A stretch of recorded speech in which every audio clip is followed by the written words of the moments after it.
कि वो हमें अपने हक अधिकार की लड़ाई से दूर कर दे। ठीक है, और जब तक हम सत्य के साथ हैं, न्याय के साथ हैं, इंसाफ के साथ हैं, तो दुनिया की कोई ताकत हमें हरा नहीं सकती। हम निश्चित तौर पर जीतेंगे, क्योंकि कहा जाता है कि यदि हम कोई लड़ाई लड़ते हैं ना तो हमें ठोकरें आएंगी। ठोकर लगने का ये मतलब नहीं है कि हम विफल हो गए। नहीं, जब बच्चा चलने सीखता है वो कई बार गिरता है, इसका मतलब क्या वो हार गया? नहीं, इसका मतलब कि वो चलना सीख रहा है। याद दिला दें कि जो है जब से जीविका कैडर संघ जो है अस्तित्व में आया है, जाहिर सी बात कि जब जन्म लिया तभी से क्या पूरा बिहार फैल गया? नहीं, धीरे धीरे थोड़ा सा आगे बढ़ा, फिर कोई प्रोटेस्ट किया, फिर पीछे हटा, फिर हारा, फिर थोड़ा जीता, फिर आगे बढ़ा। आज जो हम लोग का 12वें प्रखंड जीविका कैडर संघ है, मुझे आप लोग बताइए 2 साल पहले जो हम लोग प्रोटेस्ट किए, क्या उससे हम लोग कमजोर हैं? नहीं, बताइए, कमजोर है? नहीं। तो यदि कोई ये बता के अरे तुम लोग तो 2022 में भी लड़ रहे थे, किधर क्या उखाड़ लिए, तो उस जालिम को भी बताना जरूरी है कि हम जिस मकसद से 2022 में लड़े थे हम उसमें सफल थे। हम उस जालिम मजहर कासिम को भी यहाँ से उखाड़ के फेंक दिए, और हम उस तानाशाह रुपेश कुमार जो एसी था उसको भी यहाँ से लात मार के भगा दिए। तो हम सफल हुए कि नहीं हुए? हुए ना। और आज जब हम हड़ताल में हैं तो तुम्हारे गीदर भक्की से क्या हमारा हड़ताल टूट जा रहा है? नहीं। आज आप लोग हड़ताल में है कि नहीं है? तो हड़ताल का मतलब क्या है? हड़ताल का मतलब कि हम काम नहीं कर रहे हैं। हम हर कुछ करेंगे लेकिन हम जीविका का काम नहीं करेंगे। यस, और कोई कानून का सहारा लेकर भी हमें काम पे जबरदस्ती नहीं बुला सकता। पहली बात, सरकार खुद नहीं मानती कि हम उसका कर्मचारी हैं, तो हमारे ऊपर दबंगई कैसे चलेगी उसकी? आप जब हमको पेमेंट देवे नहीं करते हैं तो आप हमको कैसे जबरदस्ती काम करवाइएगा? नंबर 1। और दूसरा जब हम जो है आपका उस तरह से कैडर नहीं है, हम अपने जायज मांगों के लिए लड़ रहे हैं, हम जब काम कर रहे हैं, काम का दाम मांग रहे हैं, तो आप हमें कैसे कमजोर कीजिएगा? भारत सरकार का संविधान कहता है कि यदि कोई 4th ग्रेड का भी यदि काम करता है तो भारत सरकार के नियम के तहत 722 रुपया दिहाड़ी, यानी महीना में 22,000 से ज्यादा रुपया चाहिए। तो हम तो वही मांग कर रहे हैं भैया मेरे।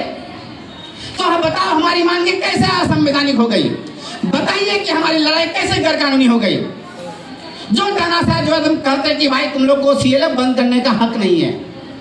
अरे भैया मेरे, पहले सीएलएफ के बारे में पता तो करो, जीविका कानून तो पढ़ो। जीविका का कानून बताता है कि बीओडी दीदी जो 12 हैं वही सर्वे सर्वा हैं, उन्हीं का नियम, उन्हीं का कानून, उनका कायदा ही चलता है वहां पर।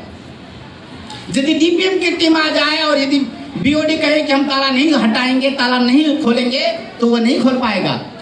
मैं वीडियो देख रहा था, मैं जब बाहर था तो देख रहा था कि जो है कहीं पे जो है स्टेट की टीम आ गई, डीपीएम आ गया, बीपीएम आ गया, लेकिन सीएलएफ का ताला नहीं खुला। तो बोलिए ये जीत है कि नहीं है? हमारी जीत है ना? यस। तो ये सब जो हमारी चट्टान एकता की जीत है।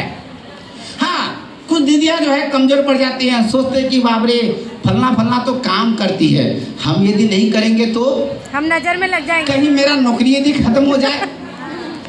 अरे दीदी, जब आपका नौकरी ही नहीं है तो होने का क्या डर? सोचिए पहले ना। अरे मेरे पॉकेट में पैसा है ही नहीं तो चोरी का डर रहेगा हमको? नहीं, पैसे नहीं है। हम जब ट्रेन में यात्रा किए, निश्चित होकर जिसको बोलता है जो है एकदम ऊपर में बैठ गए, बंक में बैठ गए, कुंभकर्ण की तरह सो गए। ऐसा सो गए कि हमें उतरना था, 12 चले गए किशनगंज। तो भाई किस चीज का डर? अरे पॉकेट में कुछ है ही नहीं, क्या ले जाओगे यार? एक वो बैग है जिसमें जो है 2-4 गो गंदे कपड़े रखे हुए हैं, क्या ले जाओगे? ले जाओ। तो मैं पूछता हूँ सरकार से भी, बिहार सरकार से भी, नीतीश सरकार से भी कि चाचा जी आपने हमारे जीविका कैडर को कुछ दिया है क्या? दिया है? कुछ मिला है? नहीं। 18,000 टका मंथली पेमेंट? नहीं, कुछ नहीं। मातृत्व उपचार? कुछ नहीं। समान काम का समान वेतन? कुछ नहीं। AC BPM? कुछ सीधी काम करे 30,000 टका महीना, आप काम करें 300 टका जो है आप समूह से लीजिए, 250 टका समूह से लीजिए। हमको जब कुछ मिला ही नहीं, हमारे पास जब कुछ हो ही नहीं, तो खोने का क्या गम? अरे हम क्या खो रहे हैं जो हमारा नुकसान हो रहा है? 250 टका 250 टका नुकसान आपका? बोलिए दीदी। आप अभी जो आबादपुर से आए हैं, कोई जो ग्वालटोली से आया है, कोई हन्नारोई से आया होगा, कोई चौंदी से आया होगा, कोई कहां से होगा, आपका आने जाने का 250 रुपया चला गया है। तो पहली बात है कि जो तुम डरा रहे हो खोने का कि नौकरी से हटा देंगे, पहली बात कि नौकरी से हटाने का कोई अधिकार ACCC BPM को नहीं है, नंबर 1। और दूसरा, यदि मान लीजिए यदि हम हट गए तो मेरा क्या नुकसान? 250। और यदि हम जीतेंगे तो हम पहले अपना परिचय पत्र लेंगे, तो वो मेरा परिचय है, मतलब कि हम जीविका में काम करते हैं, वो हमारा सबूत हो गया ना। यस। मैं तो कहता हूँ कि हमारा 10 सूत्री मांग छोड़िए जनाब, केवल आप हमको जो जीविका परियोजना से एक मांग पूरा करा दीजिए, सिर्फ हमको एक नियुक्ति पत्र दे दीजिए और कोई मांग मत पूरा कीजिए। बोलिए जीत होगी कि नहीं होगी? जीत। क्योंकि नियुक्ति पत्र देने का मतलब कि आप हमको मानते हो कि हम आपका कैडर हैं। तो आपका आदेश, जो जीविका परियोजना का आदेश है 1 पद 547, उसका तो धज्जी उखेड़ दिया ना। यस। वो आदेश क्या बोल रहा है कि ये सब CM, BK, MBK, CNRP, HNS-MRP, SJMRP, ये सब मेरा कैडर नहीं है, मेरा आदमी। और हम यदि लड़ के यदि हम ये मांग हासिल कर लें कि हमको एगो नियुक्ति पत्र दिया, मान लीजिए एगो पहचान पत्र मिल गया, तो उसका धज्जी उड़ा दिए। तो यदि हम लाटूत रहेंगे, यदि हम एकता में यदि हम कायम रहेंगे और यदि हम इनमें से कोई भी एक मांग पूरा कर लेंगे, तो समझे कि हमारी लड़ाई की सबसे बड़ी जीत है कि नहीं? बोलिए दीदी। यस। यस। इसलिए इसमें घबराने की कोई बात नहीं है।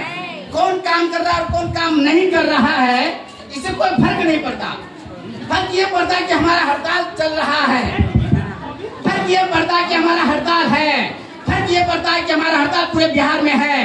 इनमें से हमारी 10 मांगों में से कोई भी एक मांग माने, और यदि वो जीविका का आदेश